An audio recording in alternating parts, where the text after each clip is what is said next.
guys. Thank you so much. Appreciate your patience.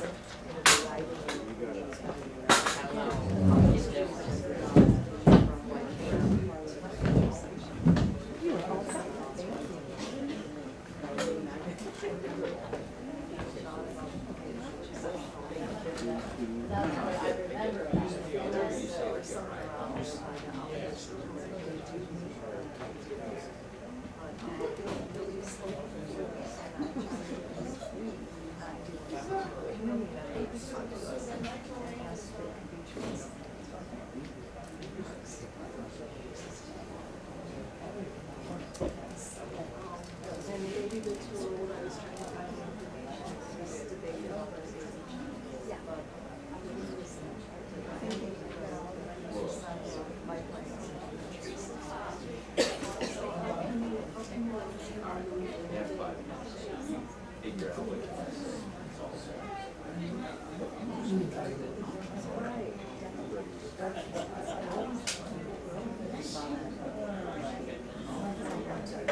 It's nice that we replanted. Jeez, Rob, how many questions you got on here?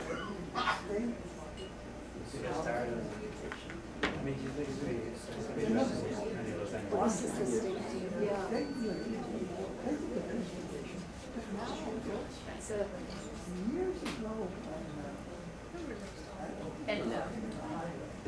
Beautiful smile. Thank you so much for sharing it. Oh, you are awesome. Smile.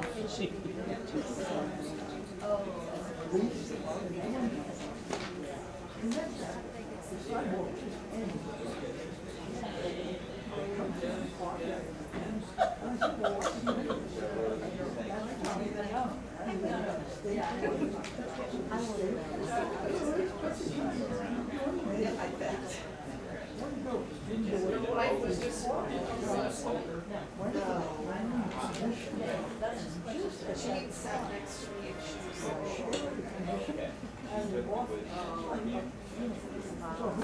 she likes to live the game. She plays like a man.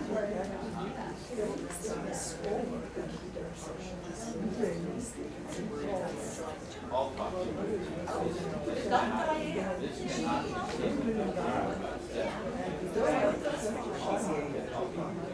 Well, Jean doesn't.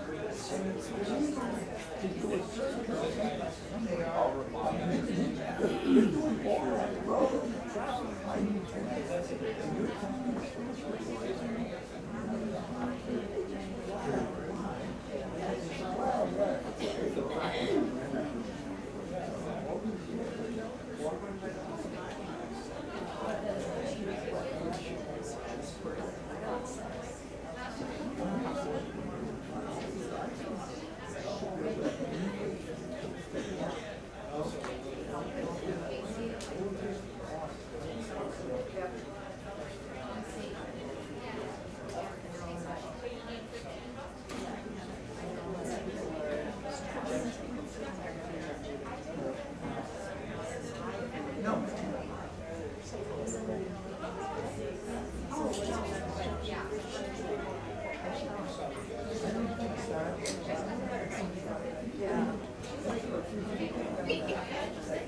I think I hear a voice that I recognize.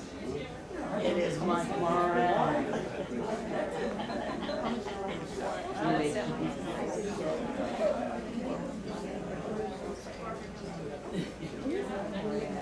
imagine.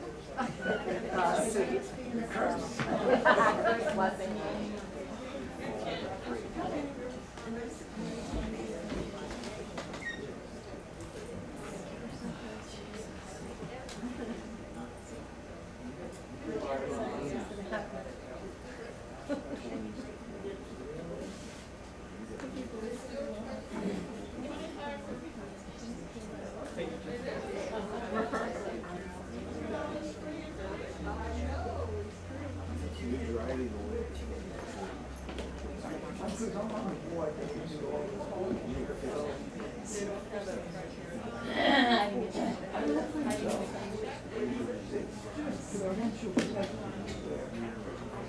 this like where's the there's a couple of seats here that sit over there. Yeah, I get another break.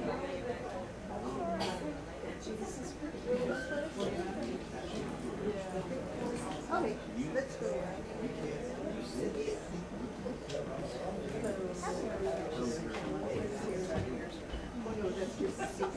This is the same slide we used 30 years ago.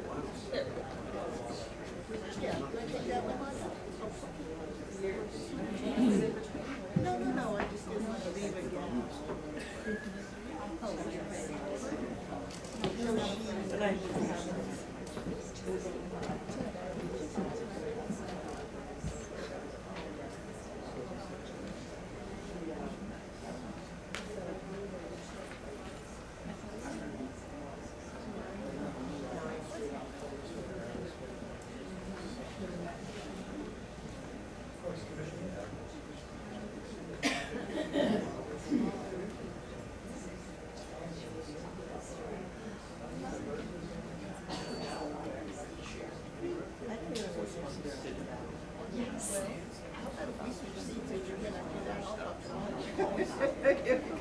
You're just Yeah.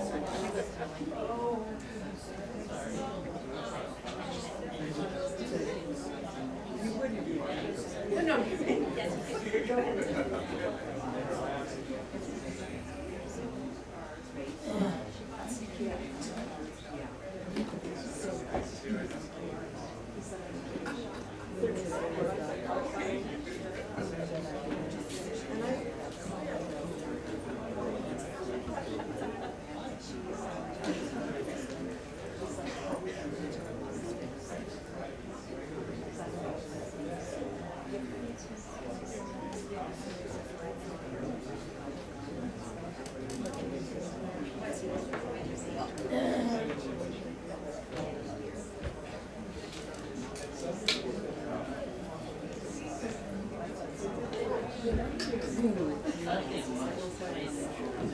I was telling my girlfriend, my biggest interest these days is going to be my grandson,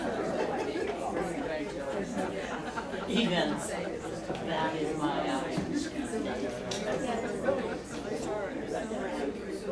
yes, I have all 9 of them. They're all, yeah, I have a son and a daughter. 9 grandchildren. No. 10 grandchildren. 9 great grandchildren. Yeah, thank God. They were all, except for my son's 3rd one. He's in college. Yeah. I don't know what I'm doing.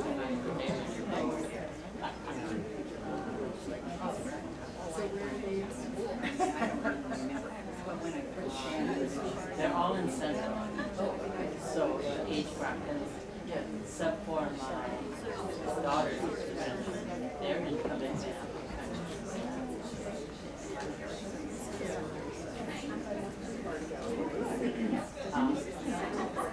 No, it's nice because I have family all over. Yeah, and it's not like, you know, my grandson, the older one, is about 30 years old. So it's grandma. He always sings.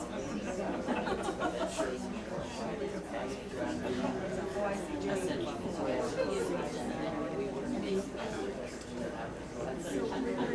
if we came first.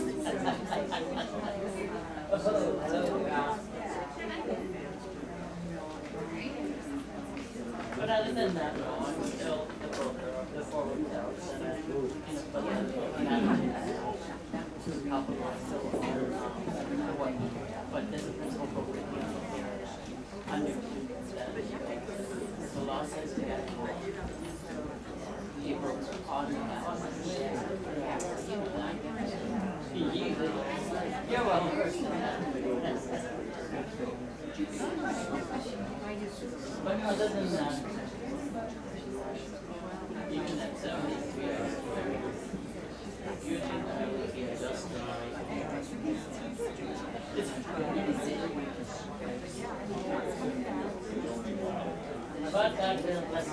Californians, but you know, I think about it,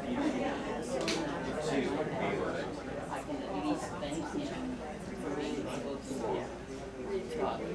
Those little blessings that I really got. Yeah.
Hello.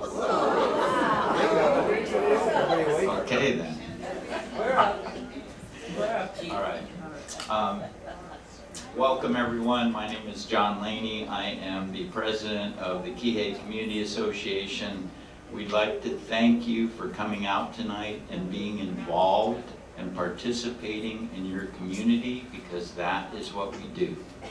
If you're new and don't know much about KCA, we are an all-volunteer, nonprofit, community advocacy group promoting solutions for a better South Maui, like affordable housing, more roads for reduced traffic problems, flood mitigation, environmental concerns, all those kind of things. So that's what you support when you're a member of KCA. And if you know people, neighbors who are not members, please invite them to join, because the more of us there are, the stronger our voice is. So again, thanks for being here tonight. We have a couple of announcements, and I want to start by having Randy Wagner come up. She is in charge of our design review committee, and you will find out how important that committee is and how great it is that it is one of the things that we are doing to promote a better community. So big hand for Randy, please.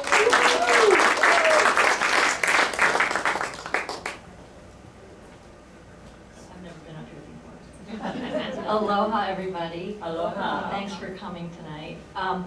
The Design Review Committee started in the late 90s when the last community plan was implemented.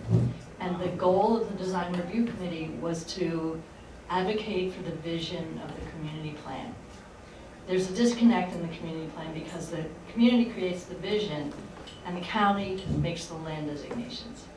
And so we have that same problem now. With us making the vision and them deciding what goes where.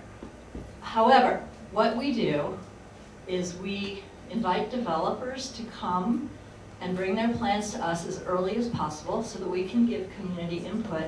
And the community input that we give is all based on the impact the project would have within our community, based on whether it's walkable, whether it's affordable, whether it provides, I mean, sometimes it's a commercial project, whether it's located in the right place, just all kinds of aspects, whether it's ecologically oriented, whether it's well designed for ventilation and runoff and all kinds of things, all the things that we care about in the community plan.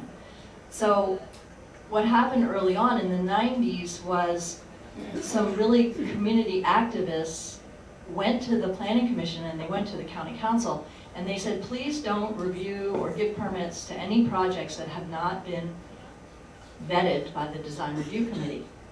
And so nowadays, I mean, it's been 20-some years, 27 years.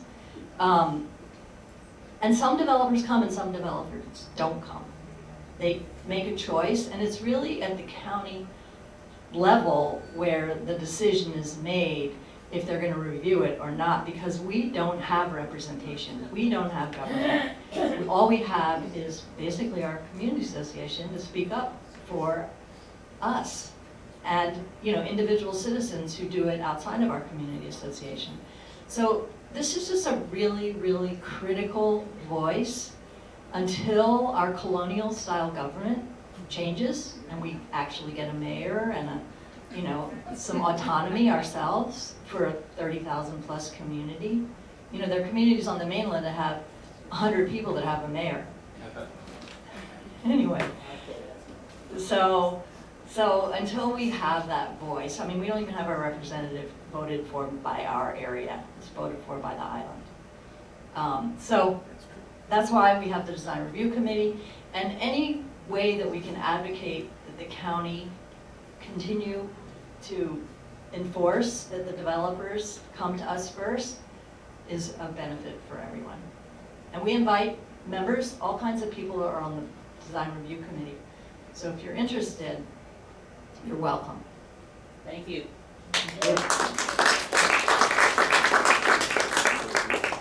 So the design review committee, it's really pretty cool. What happens is when developers are planning a project, it's better for them if they get a community nod of approval. So some developers come to us with hundreds of pages of their plan, and that has to be looked through and all that kind of thing. But it's really a great cooperative effort, and it's great that KCA has a design review committee so that developers have a place, if they choose, to come and say, we would like your approval on our plan, and some do. And what happens is the design review committee says, we like this, this, and this. This part, and this part isn't going to work, and then there's conversations and whatever, and oftentimes it's a positive conversation that leads to compromise and whatever. So again, that's the design review committee, and it does powerful work for our community. All right, so tonight is about affordable housing. And in a minute, I'm going to bring up the director of the housing department. However, I want to say a couple things first. Pretty much all of us, I believe, are concerned about affordable housing. If you live here, you want your family to be able to afford a house here. You want workers to be able to afford to live here. We need affordable housing, right? And all the politicians ran on it, and everyone's talking about it, and there's a lot of different approaches to making affordable housing work. The KCA board met with the mayor a couple weeks ago, and it was an interesting conversation about a lot of different things. But I was very impressed with the mayor about one thing in particular. He said, basically, I'm messing it up, but basically he said that what is the point of government? What is the point of all the work we do if the people that we love and care for cannot afford to live on the island? And he was very sincere when he said it, and I think it's an excellent thing for all of us to stay focused on. We want affordable housing. People cannot afford $1 million home. Many people cannot afford $1 million home, and they cannot afford $4,000 a month rents and things like that. So affordable housing is a big thing. It's a big part of our future. The more of it we have, the more people will be able to live on the island and things will work, and the less of it we have, clearly we're going to have more and more problems. So for this important topic, I want to bring up Remy Mitchell, who is the director of the housing department for the county of Maui.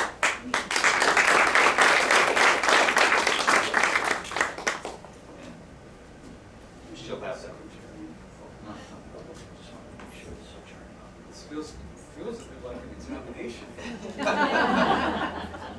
The hot seat. So good evening, everyone. Is this on? I can barely see you with all the lights, but I'll do my best. So, is it going to be a Q&A, or are you asking me to open up with some initial remarks? Initial remarks, and then there'll be a Q&A. So if you talk about what your department does what you're focused on, anything around affordable housing that makes sense to you. The housing department started July 1 of last year. It was bifurcated from the Department of Housing and Human Concerns following a charter amendment in 2022 that required implementation by July. You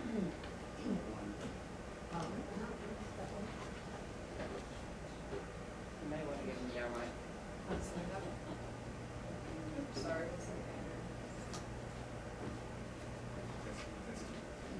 Oh, I turned it on. Testing. There we go. Hello. Testing. Oh, I think it was because that Testing. mic was in front of that one. Got it. I apologize. It's all good. Required the formation of the Department of Housing in July 1 of 2024. The Department of Housing now has 4 divisions, one of which is brand new. It has the Federal Housing Programs Division, the County Housing Programs Division, the Administrative Division, and the Housing and Community Development Division, the latter of which is brand new. That division is going to be focused on developing county lands, acquiring land, and developing that newly acquired land specifically for affordable housing. The Federal Programs Division, as you can imagine, manages all of the monies that come through, say, HUD and the Section 8, as we call it, Housing Choice Voucher Program. They can be individual vouchers, they can be project-based vouchers, they can be vouchers for other special needs, such as Veterans Affairs. And then the County Housing Programs Division manages all of our grant programs that are funded through various appropriations from the county to fund things like rental assistance or mortgage down payment assistance. And then finally, the Administrative Division includes the leadership team. The focus of, we have appropriation approval for 47 staffers. I'm in month 7.5, 8 of leading the department, and we have gone through 2 reorganizations. And if anyone knows about county government, all I will say is that reorganizing a department is an incredible bureaucratic nightmare. Primarily because until I get through the reorganization process, I can't hire. I have to have the organization structure approved. But having said that, where I'm focused is not only gaining efficiencies in the federal housing program side. We are at about 98 to 99% utilization rate of all of our vouchers, but they are individual vouchers. They aren't what's called project-based vouchers. I think we have one project in the county where we have some project-based vouchers. And that's important because if you base vouchers in a project, then that revenue stream for that project helps with underwriting the cost to produce the project. And the county has not really done a good job of project basing vouchers. With the county housing programs, I'm focused on making sure the enormous amounts of money that the department has for grant funding gets out into the community. And sometimes getting that money out is challenging because there are qualification barriers that we need to navigate with a lot of the applicants. And then doubling up now back on the Housing Community Development Division, that I anticipate is going to be the workhorse for the county. I earlier had a question about the comprehensive affordable housing plan that is often referred to as the county's comprehensive affordable housing plan. That plan was generated in, I think it was 2021. It was an RFP issued by the council. It resulted in a multi-hundred-page document that, by the statements of those who prepared it, would cost well in excess of $1.2 billion if you were to implement the entire thing. And their position was that the entire thing had to be implemented if it were effective. The plan itself was never comprehensively adopted by the county. The council itself didn't adopt it as the county's policy. And what has happened between when it was issued in 2021 and now is that there have been a handful of bills introduced and ordinances passed that try to implement portions of it. Two of those ordinances, I'm a bit of a nerd when it comes to remembering these things, so forgive me if I rattle off numbers. Ordinance 5315 and Ordinance 5441. One is the Workforce Housing Policy Ordinance, and the other was the Sales Price Guideline. They passed in 2021 and 2022, and on my arrival in July 1 of 2024, one of the first things I said was, where are we in implementing those bills, and why have we not implemented them? And there are lots of reasons why those bills still haven't been implemented, in part because of the builder community seeing all sorts of challenges with trying to implement those bills that were taken out of selected recommendations from the Comprehensive Affordable Housing Plan. So I'm looking at ways at addressing portions of those bills and portions of the plan independent of the fact that it has not been comprehensively adopted. I had some questions earlier on, I believe, about the Affordable Housing Fund. That fund is administered by the Department of Housing, and the director in particular oversees that fund in conjunction with obvious financial administrative supervision or oversight with the Director of Finance. That fund is an interesting fund. The county is required to put 3%, no less than 3% on an annual basis from the certified real estate property revenues and tax revenues. And that amount they put in annually through an appropriation can sometimes go up to 5 or more % of the certified real property taxes. Excuse me, which in dollars would be about how much? It could be anywhere from 30 to 40 million that ends up in that fund. A year. Correct. Thank you. And there's the fact that money in the fund, if not used, never lapses, and so it carries over from year to year. For the past few years, while the fund by charter and by code should have been managed by the director, formerly of the Department of Housing and Human Concerns, it was not being managed that way. What was happening was the council was earmarking during its budget process the fund. So something else I've done is I said we need to change that process. Not that I don't mind council choosing to earmark their projects, but that I think the process shouldn't manage the fund that way because it requires, projects that funded require a different level of scrutiny in my opinion. So last year we issued an RFP very early on to reinstitute the prior process of the department issuing an RFP, getting projects to propose that go into the budget that then are funded through the Affordable Housing Fund, in order to reclaim what I consider the appropriate responsibility and function of the department in managing that fund, and it's a trust issue. So what we did was we set up an independent review board. We had all the applications come in. I did not participate in initial screening. I gave those individuals who were part of the review of all the applications, only one of whom was in my department. The rest were either community members or in other departments in the county, with a series of criteria to evaluate all the applications. The number one, which was readiness. And if you don't control the land, you don't have an appropriate funding stack for your project, you don't have your entitlements done, you're not ready. But of course, every year you get lots of projects with everyone who are in various stages of development, and their performers, in my opinion, aren't ready for prime time, but they apply anyway. Once we went through the evaluation, we ranked all of the applications, with readiness being the primary factor. And then we provided our recommendations to the mayor as part of the Department of Housing's budget submission, which then gets folded into the mayor's budget submission, which will occur on the 25th or so of this month. And at that point, the department will be more public about who we selected to be in the budget. But they haven't received the money yet because it's subject to council appropriation, and then they have to negotiate with us on the terms of either the loan or the grant agreement. And that was the first step on how I intend to use the Affordable Housing Fund. The second step is a little different. Once we've gone through this phase, where we've asked the developed community to propose projects for anything, we're going to start issuing RFPs, seeking proposals to develop county-owned property that we may likely underwrite in some degree in terms of the infrastructure costs or entitlement costs, so I can reduce the costs that are attributed to the per unit cost of the actual project. If I can take the land out of the equation, some of the entitlement work out of the equation, and therefore the holding time that developers have to endure to get their projects going in any of the entitlement process, then that will reduce the per unit cost. So I think that's, well, let me give you a little more information. I think I may have said our department's about 47 people.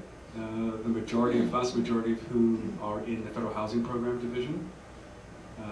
We have 4 in Housing Community Development and 4 in County Housing Programs. We have 5 in our Administrative Division, and then the rest is Federal Housing Program Division. So it's a lot of folks managing the federal side. And I'll just end with a little introduction about who I am, and then I'll turn it over to you for questions. So I come to the department after some 5 years as a legislative attorney for the council, behind the scenes advising on whatever committee issue they had. And before that, I spent almost 27 years in private practice in Washington State, even though I was licensed in Hawaii since 1995. It's the first place I took the bar exam. Practiced architecture as a young architect in Europe and in New York, and studied and practiced urban planning before going into law. So for many people who know me, housing is a mission. It isn't a job. I've sort of spent my entire career accumulating experiences that lead to what was an unexpected, wonderful opportunity to take on what many considered a thankless job. But I took it on with a big smile. So with that, I'll turn it over to you. All right, thank you very much.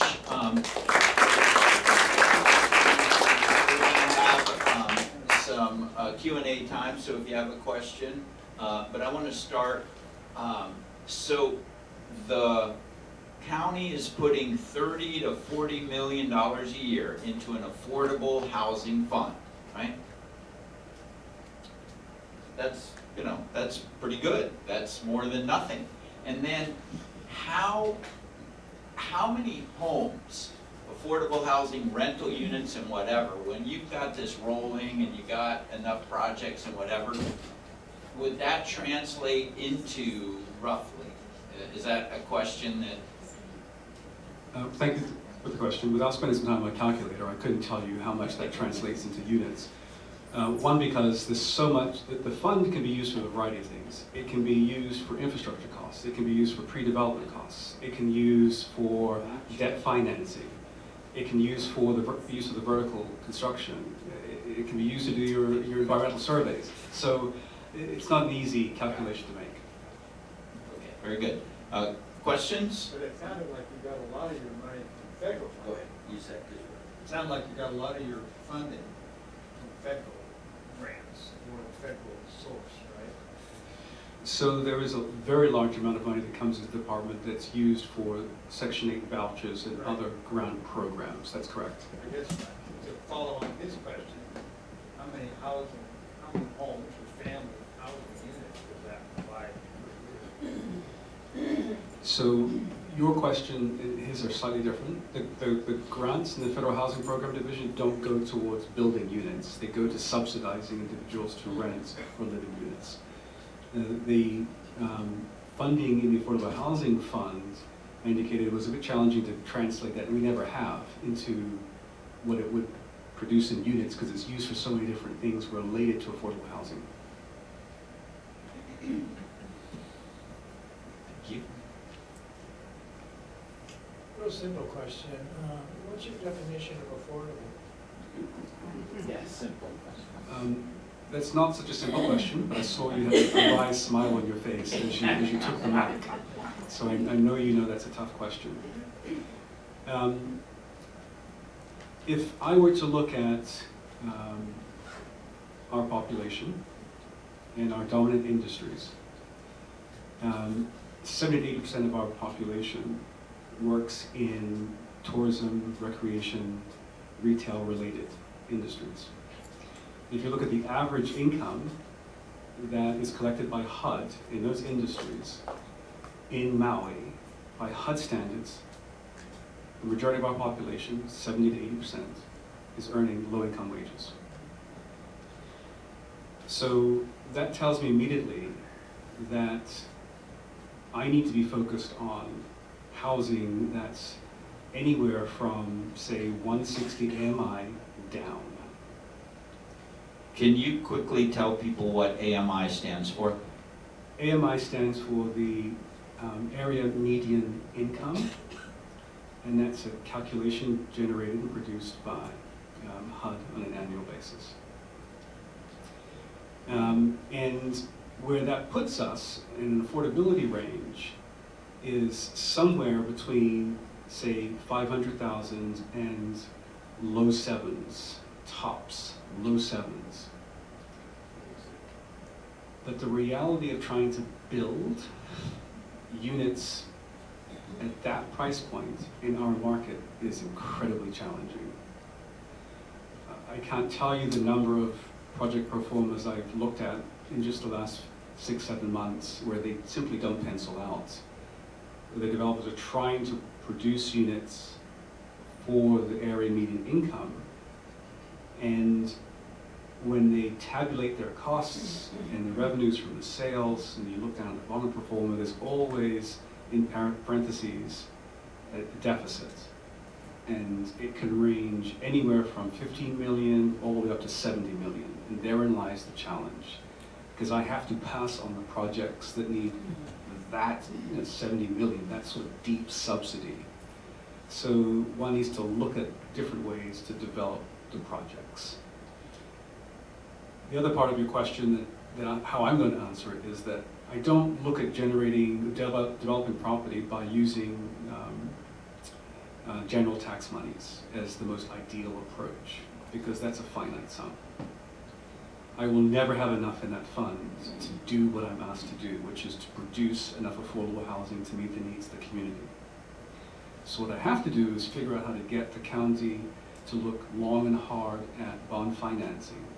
It's more complex, but now you're relying on the credit rating of the jurisdiction to issue the bonds, to bring in outside investor money on projects that they believe will over time generate revenue.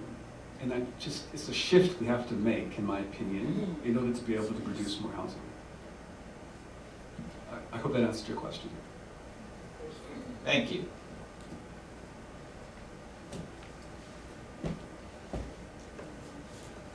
Good evening. With all the recent news about shifting federal funding, have you seen or do you anticipate any major upsets in your sources of federal funding? Thank you for the question. What I have come to the conclusion is that I have to anticipate everything and anything in this environment. And I think I'm no different than private business owners who are realizing we need to brace for the unpredictable. But part of the question was, have I heard anything? And the answer to that is yes, because on a regular basis I'm in contact with the regional director for HUD based in Oahu, and so I know directly what's happening in HUD with their department, and so that will cause some disruption with people being summarily let go. Another part of your question dealt with the funding. That's a more complex legal question because there's going to be a robust debate on whether the executive can stop funding that has already been appropriated and whether that violates constitutional powers, separation of powers. So I'll just leave it at that and just say I'm aware of some challenges we might be facing.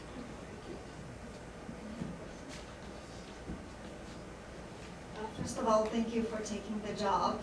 My condolences. I'm not sure if there are two different categories, but is affordable the same as workforce housing? There is, in my mind, 3 categories to consider. Affordable, we go 120 and below of AMI.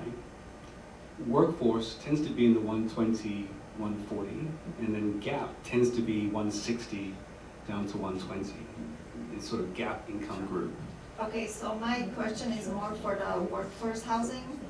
I know this is more for the legislators, but if you had any input, would you support it in perpetuity? Because if it has a 10-year expiration, in 10 years we are back to ground zero.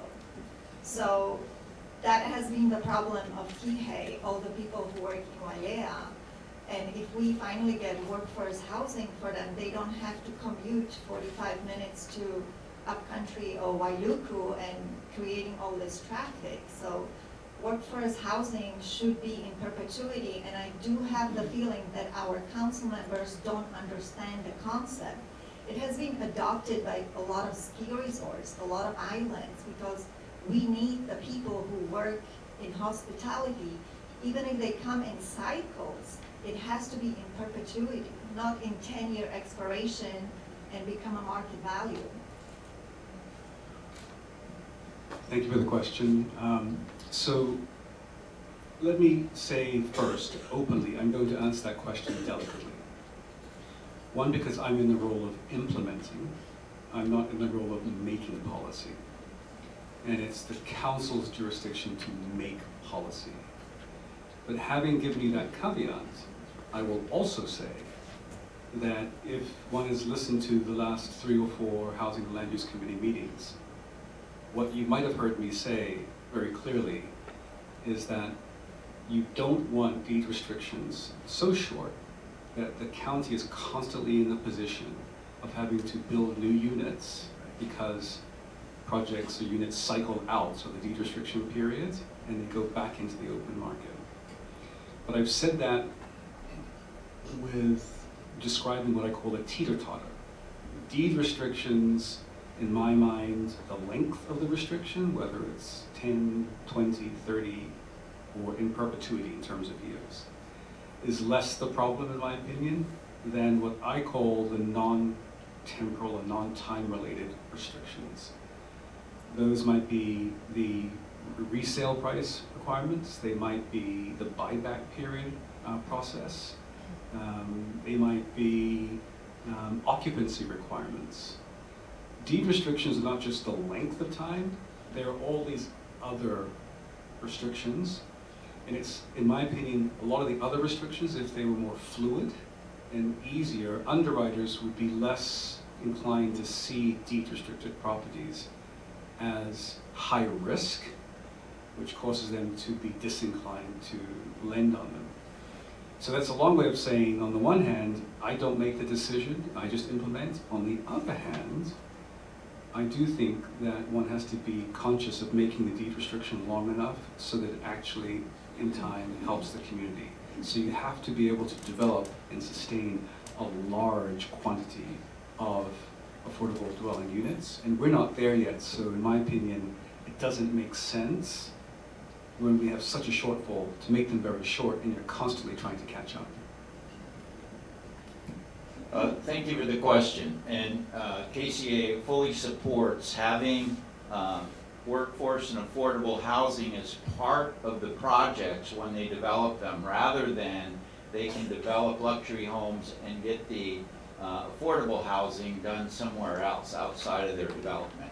And the more people that can work and live close to where they work, the better it's going to be for all of us in lots of different ways, including traffic, right? I believe you said that the income used to calculate affordable housing was 160. Is that correct? 160% of the area median income. So what does that actually boil down to as an income? Because when you say it means houses are going to be 500,000 to 700,000, that doesn't sound affordable to me at all. So 2-part question, or sounds like it's two parts. We have an enormous spreadsheet that we have to generate as a result of HUD identifying what our area median income is. So we're not setting that, just to be clear. The Department of Housing isn't. And I'll gladly provide that to KCA so you can see how dense this document is with income brackets and incomes. And what was your second comment was less of a question, more of a statement. And that was, it doesn't sound affordable at all. And I don't disagree with you. Well, one of our biggest challenges is in trying to reconcile what developers actually need to charge and what they're charging. Because there are times we see developers who are saying to us they can build at, let's say, $300 to $500 per square foot. And then other times you see performers where they're proposing 700 plus per square foot, and it's not making sense. And you have to be able to take a sharp pencil at some of these projects and just say, no, this is not going to work. We're not going to subsidize it this much, and if we are, we may as well just purchase it, purchase the land. Or alternatively, we need you to take a sharp pencil to your pro forma and work on these numbers. But one has to be really careful because you don't want to develop a project where the margins are so thin for the developer that they start cutting corners with the actual construction.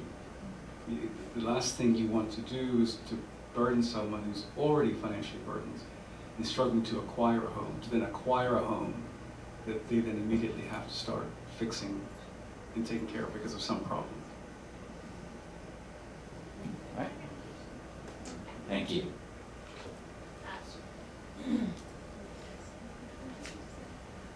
Thank you. I'm wondering what the Department of Housing's position is on the infrastructure requirements that are sometimes avoided that we see in the Design Review Committee where the infrastructure amenities are so shortchanged. Thank you for the question. When you say infrastructure and then infrastructure amenities, do you mean a distinction? No, I don't mean the water and electric. I mean the sidewalks and the roads and the trees and all the things that make an affordable home a good place to live, as opposed to a barren ghetto environment. Thank you for the question. Now I understand. So what do I think about that? Again, I don't control how those projects are conditioned. The council does, and it's the council authority to grant exceptions to subdivision code and development requirements. And some of those exceptions that they can grant include not having to build certain sidewalks on both sides, for example. You're asking me less about my role as a director, I think, and more about just how I feel. And I don't feel good about not having a walkable community without sidewalks. I don't feel good about affordable housing that's in barren land, as you put it, without amenities. That isn't creating a sense of place that's healthy, and it isn't creating an environment that's integrated from neighborhood to neighborhood to neighborhood, particularly if it's not walkable. I digress a little here, giving you a personal opinion, but I do feel strongly in terms of the urban planner in me that looks at walkable, bikeable, usable communities, that we need to address some sections of our code that, whether it's an affordable housing development or not, allows for the non-building of certain basic things you need to have a fully functional community. It seems that the county puts that on the developer. It seems that the county puts those requirements on the developer oftentimes when they could be, public-private partnership that creates the infrastructure that makes a good community. And I just wondered how much do you look at that in your review of these projects that you're sharpening your pencil on? Thank you for the question. So that would involve public works, for example. And so I'm focused on what the developer is required to build and whether their pro forma is structured in a way that they can build what they're required to build. As opposed to saying, you've not estimated for and included in your budget these certain amenities, many of which I have no control over because it's managed by the Department of Public Works.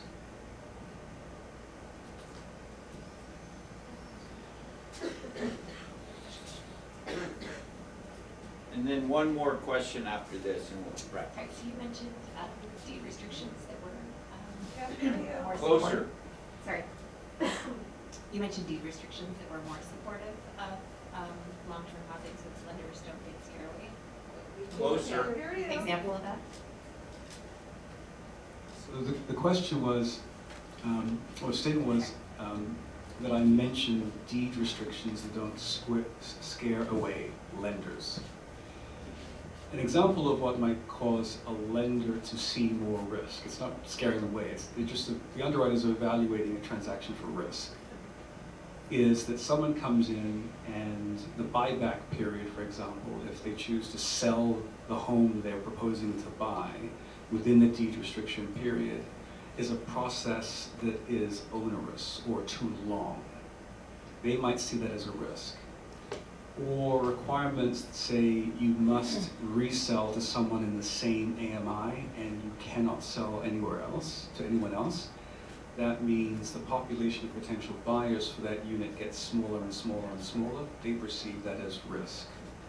So you need to build in, say for example, a shorter buyback period, reduce the perception of risk. You need to give someone flexibility with the ability to sell to a higher AMI if they have legitimately had it on the market for the AMI within which they purchased it and couldn't. So you're looking at all of those, what I call non-temporal deed restrictions that don't deal with the length of the restriction, and making them as easy as possible for the buyer if they choose to sell or have the county exercise its buyback rights on the first right of refusal.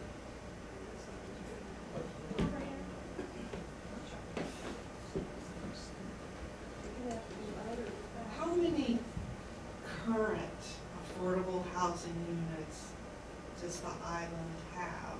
Whether it's, you know, houses or rentals or whatever, I don't know how you categorize it, but I'm just trying to get a feel for how many we currently have, and based on the current population demographics, how many do we need?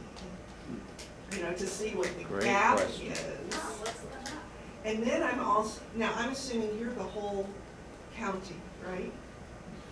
So then there's Lahaina, you know, that whole development plan, and what are they gonna need? But I guess if we could just start with knowing what the gap is currently, that would help.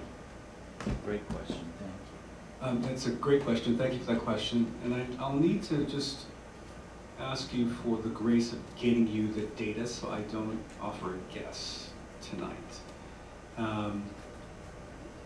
It's going to require a bit of a calculation because we're tracking units that we're about to bring online. You're asking for how many do we still have available throughout the 3-county region, and what is the actual need in terms of the population. So I have to go to several different data sources to find the gap, because I track units, I don't track everyone's income in the county and what their needs are. So I'll need to figure out how to get the other data to compare what we're producing. Okay, but do you know how many we currently have as far as affordable rental apartments and affordable houses? Roughly, just roughly. As I indicated a second ago, I'm going to get back to you on that because I don't want to guess on the number. All right, Thank you, very good. thank you. All right, so that's the time that we have for this. So if everyone would give Remy a big hand. Thank you.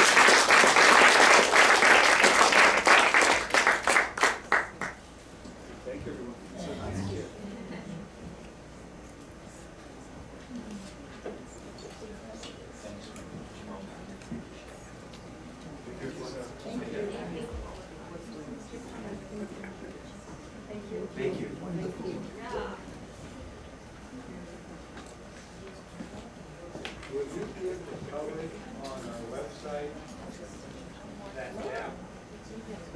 certainly hope so.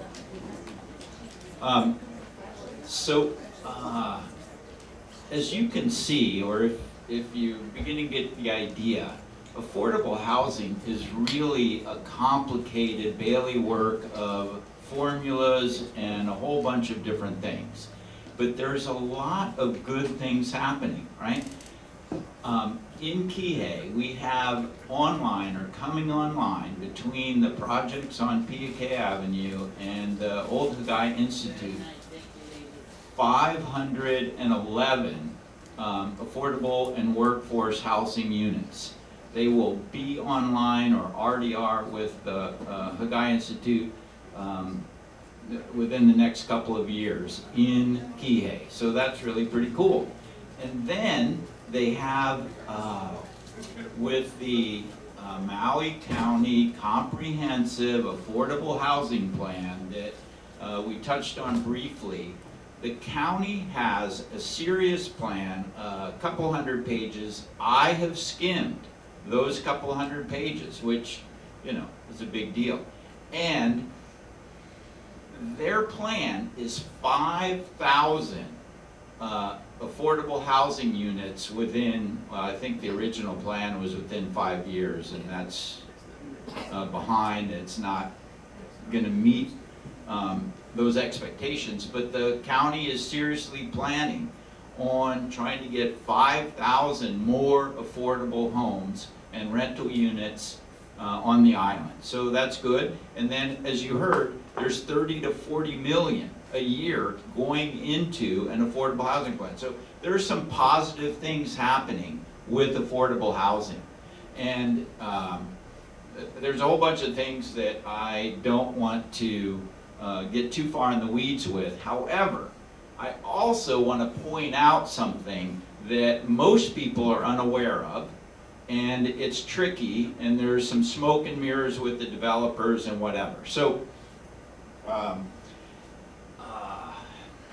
there is, as many of you here know, a whole thing going on with Wailea 670, right? And can they do 450 affordable homes or 288 affordable homes? And by the way, there is no information yet on what the price of an affordable home is in those units. That won't come till later in the development process. But the county has what many people consider to be a loophole in the affordable housing situation with developers, and I'm going to try and communicate it clearly in just a minute. So this is Workforce Housing Requirements, section 2.96.040. Remember that? Sure. Okay. Developers shall be required to provide a number of residential workforce housing units equivalent to at least 25%, rounding up to the nearest whole number, of the total number of market rate lots. Then, workforce housing requirements, they've got 4 different conditions or amendments to that. One is they must offer for sale single-family dwelling units, 2-family dwelling units, or multi-family dwelling units as residential workforce housing within the community plan area, right? So the requirement is 25% within the community plan development area, right? Then also offer for rent multifamily dwelling units as residential workforce housing within the community development area. So those are the first 2 parts of the conditions on this particular legal requirement.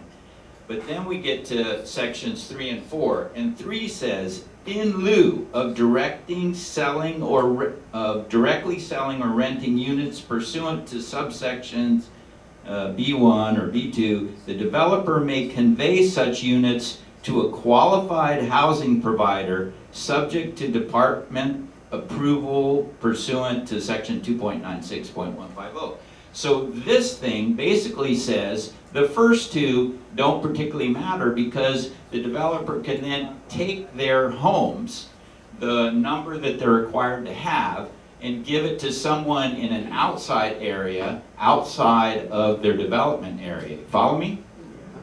So that's one of the loopholes in the requirement. And the fourth one is a real doozy. The fourth one says, instead of providing residential workforce housing units, the residential workforce housing requirement may be satisfied by payment of a fee, by providing improved land, or by providing unimproved land. So basically this says that all the previous requirements can be ignored if they are providing, paying a fee or providing land. So instead of putting in affordable housing or workforce housing, they can just pay a fee, which I believe goes to the Affordable Housing Fund, or provide land. So these are some ways that developers have in the law that they can get around the requirements for affordable and workforce housing in their community planned area. You with me?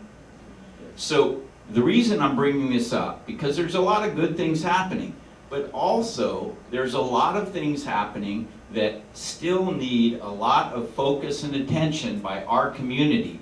And so when there is a meeting, when there is something going on, we will send out a notice, or you'll hear from Maui Tomorrow or Maui Pono Network or whatever, like, hey, this thing is happening, the developers are trying to wiggle out of it, or they're trying to do different things. So just want you to be aware that while there's a lot of good things happening, there's some things that come up where the developers can do some tricky stuff. And my understanding is that with the Wailea 670, even if they're only required to do 288, about half of them will not be on site in the planned area. It will be in North Kihei. So again, a lot of complicated things, good things, and things we have to keep an eye out for. Follow? All right, very good. All right, so next we're going to have Rob Weltman, the Vice President of KCA. He's going to come up and talk about the South Maui Community Plan and where it's at now, because it's just gone through a bunch of massaging and revision by the Maui Planning Commission and the Maui Planning Department. So he's going to come in and fill you in on some of that, and then we'll go on to what's next.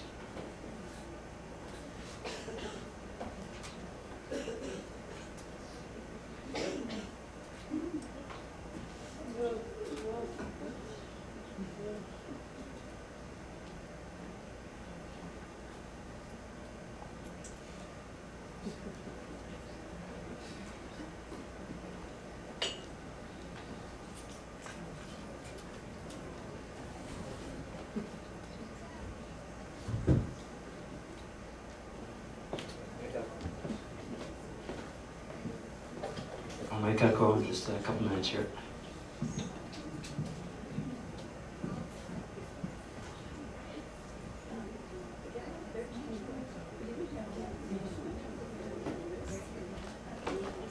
When you pull the computer, it pull the projector.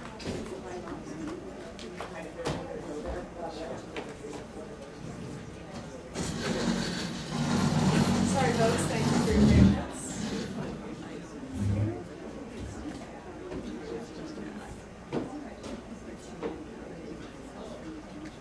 All right, while they're working out the technicalities, we want to have Gail, is it Gail Alexander? Gail? No, I'm totally off now. What is, Elaine. See, so many names, all right. Elaine, come on up. And Elaine is going to talk about something very near and dear to all of us, which is trees, and how important they are, and a project that you might want to get behind. Thank you, John. I love being a commercial for trees. We're on Maui Green and Beautiful. It's a nonprofit. We had our roots back, started in the 1950s as Maui Outdoor Circle. We are now Maui Green and Beautiful since 2014. Our main focus is trees and what they give to us as a community and why they're important. We're starting a program.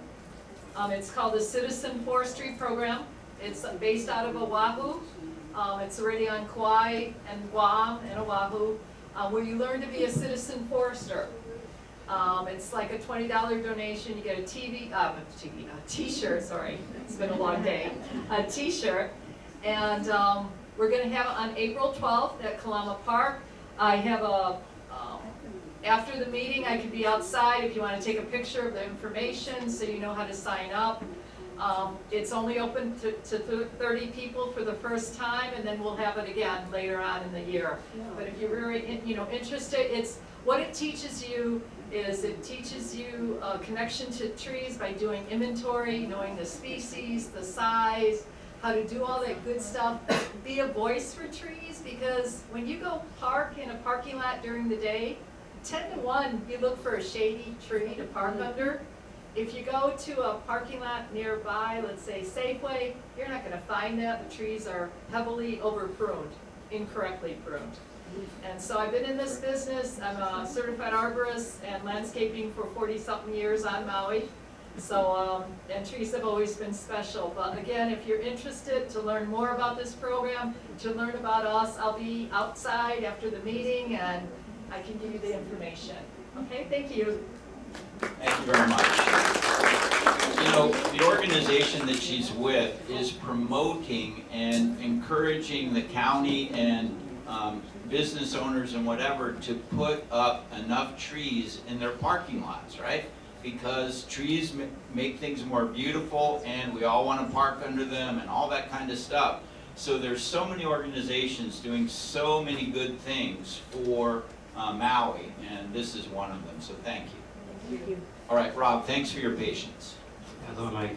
So I am, besides being on the board of KCA for 10 years, something like that, I'm also the chairperson of the Community Plan Advisory Committee for the South Maui Community Plan. So we're in the process of adopting a new community plan. The last time we had one was a really long time ago, 1998.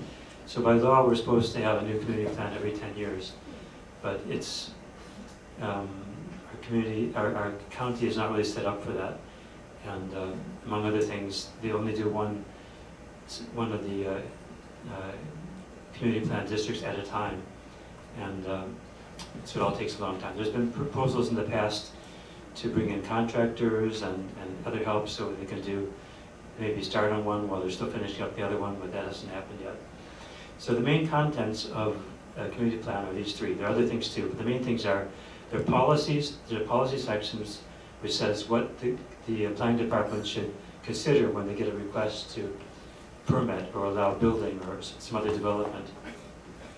It has a section with maps with land use designations which describes what types of things should be allowed within a particular area. And it can be a large area, it can be down to a very, very small piece of land that's describing. And then there's a section with actions, and actions are very explicitly do this, do that, directed to, for example, Department of Public Works, Department of Planning, Department of Housing. The process looks kind of like this. This is from these 6 phases are what are defined by the planning department. The first 3 phases of this are within the planning department, doing research on what's needed, doing community outreach, and then producing a draft community plan. And that took a little over 2 years, starting in 2020. Then they handed it off to the Community Plan Advisory Committee, which I belong to, and that consists of people who are appointed by the County Council, all living in South Maui, representing different ethnicities and different parts of the county, different backgrounds. We finished our work in October 2023 and handed it off to Maui Planning Commission, who had 6 months extended to 9-10 months. And they just finished in March, this last month, their review of that, and handed off to the County Council. However, the County Council is going into their budget session now, so I think it's unlikely they'll be looking at this until May. And they have a year to finish their review by statute, and then after that it becomes law. So many people have many ideas about what should be done for South Maui, what South Maui should look like. These are some of the things that we heard a lot of in testimony. A lot of people came to speak and submitted written testimony to the CPAC, as we call it. Among other things, that you shouldn't be building before you have planned for, have available roads, sidewalks, water, things like that. That we should be building not so much for more people who move here or people who are part-time residents, but for people who actually live here and need a place to live, maybe don't even have a place of their own. That we should be addressing the things that have gotten worse with climate change, like stormwater runoff, flooding, fires. That we should take into account and protect the environment, not just build, build, build. And that we should protect our cultural heritage. There are two large future developments that we spend a lot of time looking at, as well as others which are also either already decided or still being worked out. Those two are Pilani Promenade and North Kihei Mauka, which are kind of adjacent up in the North Kihei, next to, in between the and Mauka of the high school and the Ohukai Commercial Center. And they look like this, those two, right above.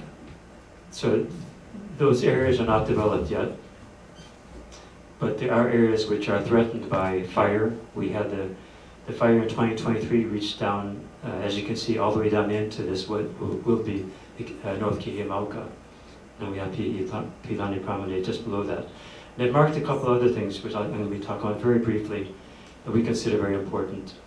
We wanted there to be a greenway, a buffer in between Kihei Mauka and then the barren land above it, for flooding, for stormwater mitigation, as a fire break, and also even for use for recreation for people who live in this area. And we wanted there to be a way to get in and out if there's a fire, but even just already our Pilani Highway is overburdened, so we wanted if there's going to be thousands more people living here, we needed a way for them to get in and out of Kihei without going onto Pilani Highway. So there's a road, this shows a road going through there. And so a number of things we put into the plan as policies were then not treated so well by the Maui Planning Commission in the work that they just finished. Let's see if I can do this. Yes. So, first one. We wanted infrastructure prior to occurring with the development, things like sidewalks, roads, gone. We wanted that Mauka Collector Road to be there prior to first occupancy, gone. We wanted that Kihei Mauka Greenbelt to protect Kihei and to protect the people who are moving into that area, gone. We wanted the Pilani Promenade to be residential, provide workforce housing. We wanted to have a 150-foot setback to the highway, gone. We wanted language that is very explicit. If there's something we don't like for example, additional transient units in South Maui, we wanted to say prohibit rather than just discourage. And if there's something we thought is really, really important, we wanted to be able to say required, like the North-South Collector Road, rather than just encourage, gone. We wanted the distribution of housing to be equitable. We don't want affordable housing to be, say, at the far north of North Kihei, where all the better housing is in South Kihei, or even outside of, the affordable housing is even outside of South Maui, which is currently being planned. We didn't want them to be able, developers to be able to use credits instead of bringing affordable housing to South Maui, gone. So obviously we're not happy about this, and you're probably not happy about this either. So what can you do about this? Well, the first thing to do is follow the developments as the planning process continues on our website, gokihei.org. Read up on the plans, read up on the alternatives, talk to your friends and relatives. And when the council starts working on the plan, write testimony, write written testimony, and you'll find instructions for that on the website, as well as through our newsletters. And attend in person. remote or come. You can come to come to the council and testify there as well. Thank you.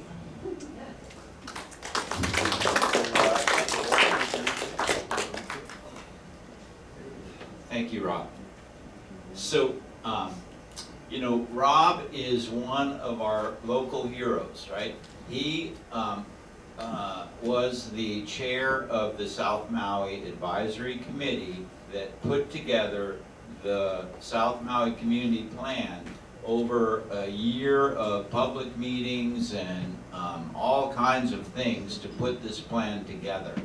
And the community got together and said, here's what we want. We want roads to be built with new developments, and we want it to be concurrent or prior to, right? Simple, obvious, you're building more homes, we want more roads.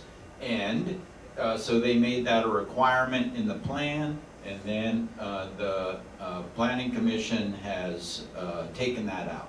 And so many other things, right? But again, please just give Rob a big hand. He does so much for South Maui. This work is still ongoing, right? So what happens is the South Maui Community Plan, all the planning department and developers and the state Department of Transportation, they all look at this plan to decide what should or should not be happening. And for the planning department and the Maui Planning Commission to come in and throw out some of these things and get rid of them and weaken the plan, then that's a problem. But the Maui Planning Commission has done their thing, and they have, as Rob pointed out, they've taken out all that stuff, right?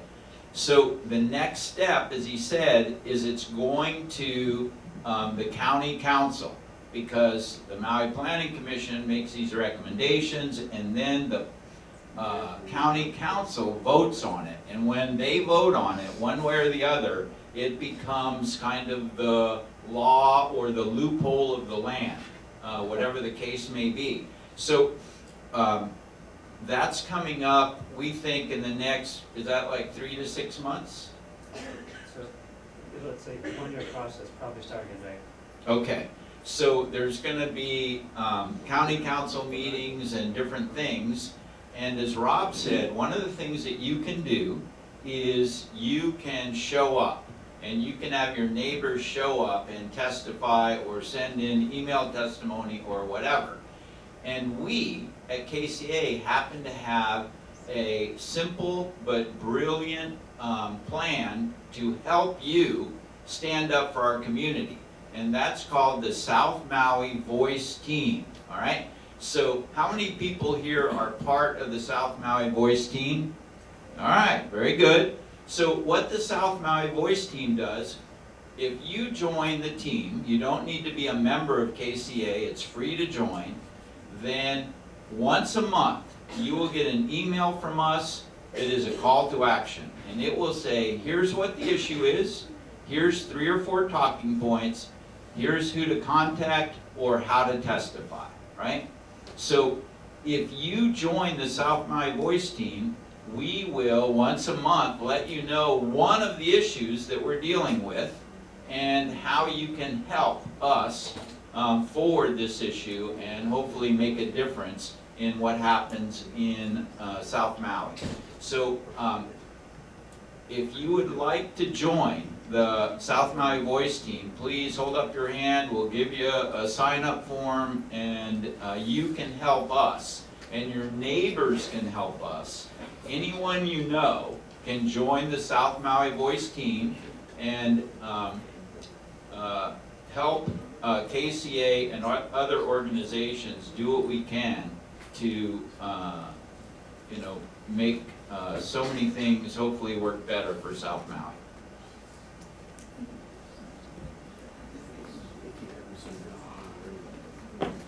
All right. That is all we have for you tonight. Thank you very much for coming, listening to the complicated stuff about affordable housing, and hopefully we will continue to get more affordable housing in our community. Thanks again.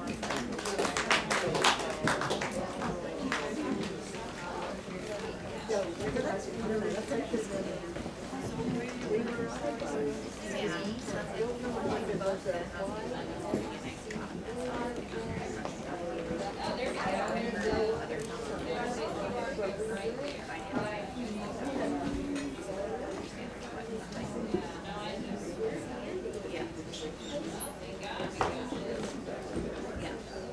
well, I heard of a bunch of that. And then it was just because you and I were sitting next to each other.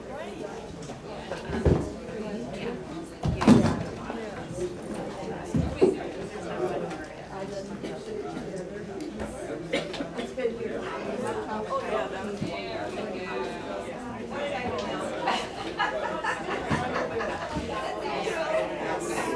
But if they can be directly on it.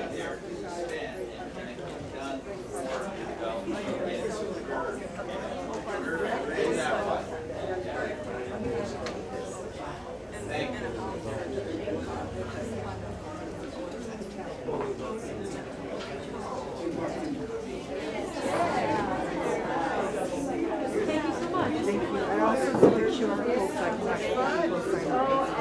Yeah, did you want to share one? Actually, I did the QR code and it's all done. Yeah. Okay, I can share it that way. Oh, that's good. Yeah, I like that. We can go all the way in. Thank you so much. And we have people that were amazing. And one is all like.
Thank you.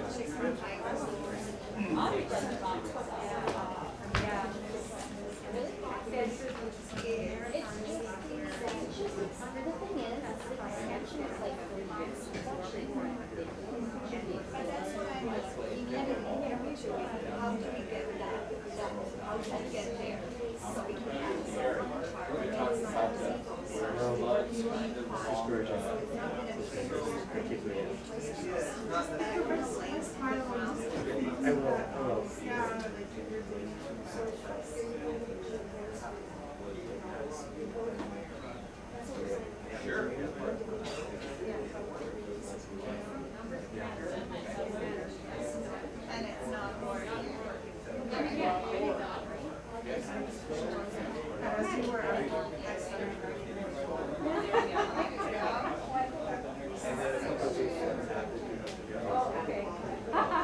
I know, so what I understand is, I have a meeting in a couple of months.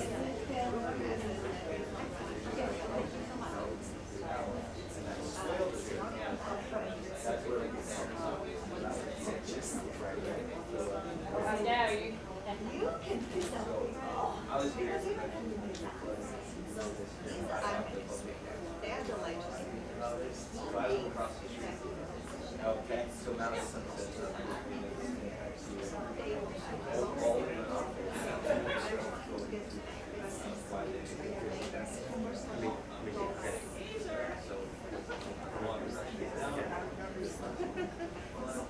This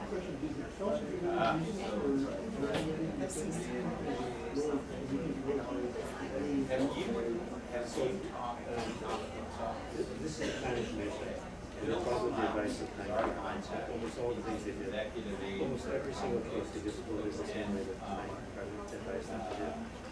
And for that particular one, this came up with 2 meetings. First meeting, they said, well, somebody asked, what is this? I don't know, I'm just saying that I take stuff like that. People suffering upset because it was His name is Bill Snow. And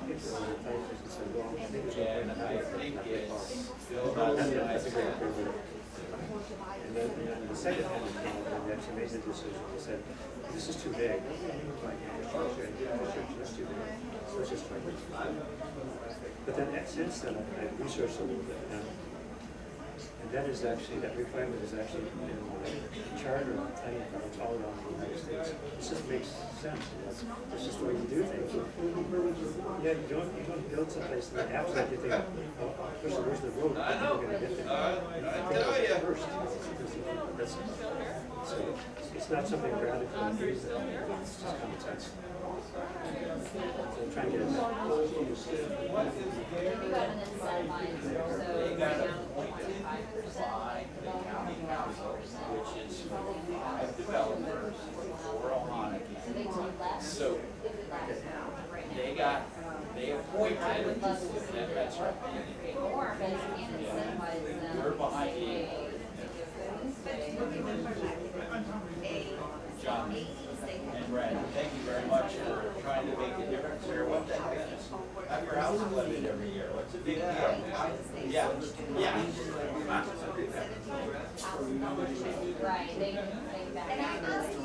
All right, thank you very much. In some cases, they actually Go into the affordable housing fund. the kind of conditions we have. Almost none. You know much about it. Planning department just goes to all those files. And someone, I make a motion to just approve all five. I said, okay. And then we'll have no discussion. We didn't even discuss it, like what was in it, what the voting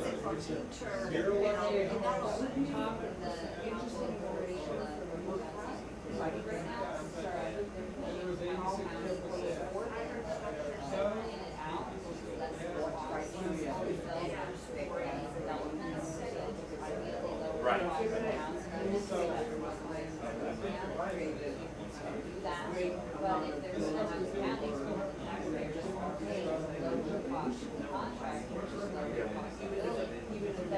Yeah, it's, the developers are smarter than us.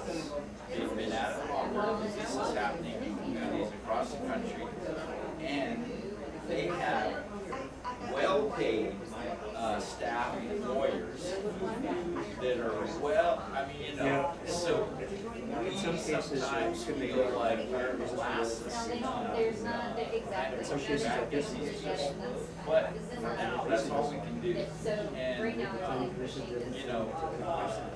getting the county council back to 5 blocks and 4 developers would be great.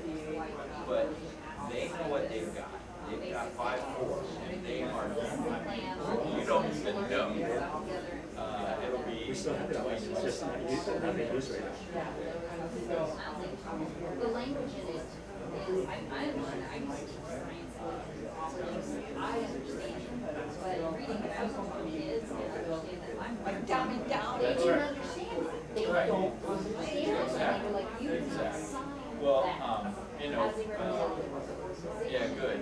Just, stay involved, in all the ways that you are. My understanding is that Wailea Community Association, is mostly Ledcor required that they have a controlling number of people on the board. So, yeah, that's my understanding. You can check that out. Yeah. The developers are good. They're good, Yeah.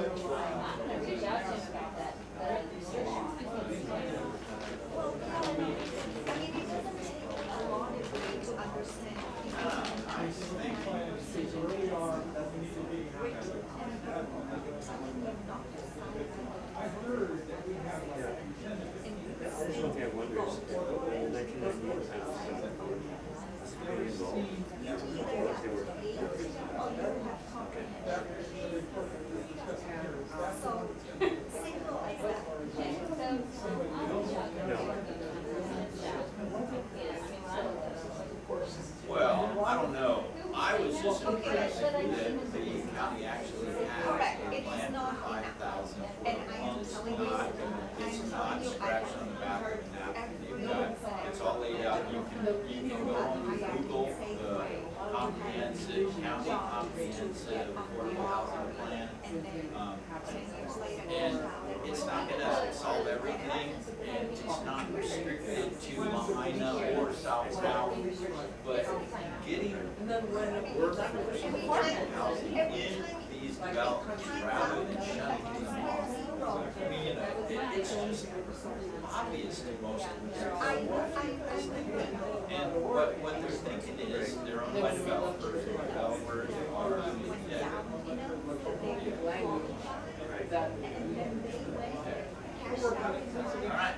thanks for coming. And I want to tell Tasha, this is not the start of building. This is workforce housing. Okay. Okay. Thank you so much. Thank you for your work. You're gonna get louder the more people. So sorry to keep you. No, thank you, I appreciate it. I would love to hear about your project. Yeah. So I will take you for coffee or something. Okay. So we have 15 on the Oh, wonderful. And they are where? Okay. So we buy and build all over. So, I have a question. There is a lady in